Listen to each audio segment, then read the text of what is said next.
एक शापित राजकुमारी। ये कहानी है वल्लभगढ़ के राजा अर्जुन देव की, जो बहुत ही शांति प्रिय राजा थे। उनकी पत्नी सुमित्रा, जिनसे वो बहुत प्रेम करते थे, परंतु फिर भी 10 सालों बाद भी उनकी कोई संतान नहीं थी।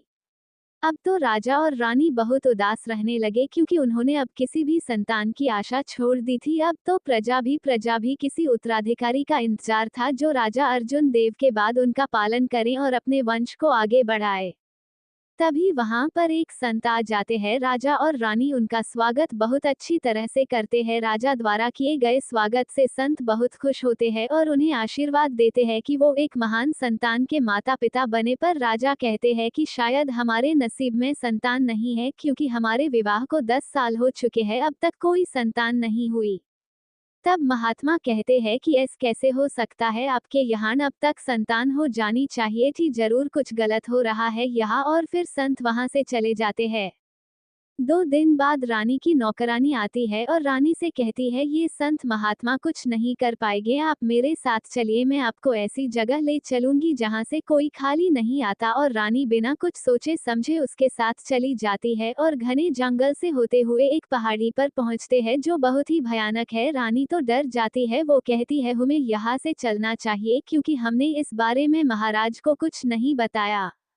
अगर उन्हें पता चला तो वो नाराज हो जाएंगे और तुम्हें और हमें दंड देंगे। तब नौकरानी कहती है कि आप डरे नहीं, अगर आपको संतान चाहिए तो थोड़ा कष्ट तो उठाना पड़ेगा। तभी वो एक गुफा में प्रवेश करते हैं और नौकरानी प्रभा शैतान को बुलाती है।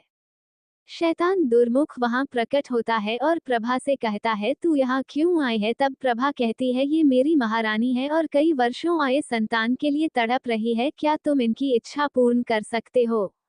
दुर्मुख कहता है, कर सकता हूँ, पर इसे भी मेरी शर्त माननी होगी। रानी कहती है, क्या शर्त। तब दुर्मुख कहता है कि तुम्हें अपनी पहली संतान को मुझे सौंपना होगा, क्या तुम तैयार हो। तब प्रभा कहती है कि इसकी शर्त मान लीजिए, आपको आतान मिल जाएगी। वो इस तरह से रानी को अपनी बातों के जाल में फंसा लेती है कि रानी हाँ कर देती है। तो दुर्मुख कहता है, ठीक है, तुम जाओ और कुछ महीने बाद तुम्हें संतान होगी। दोनों वहां से वापस आ जाती है। 1 महीने बाद रानी गर्भवती हो जाती है और सारे राज्य में उत्सव का माहौल होता है। राजा रानी दोनों प्रसन्न रहते हैं और 9 महीने बाद रानी एक खूबसूरत कन्या को जन्म देती है, जिसका नाम राजकुमारी मुस्कान रखा जाता है।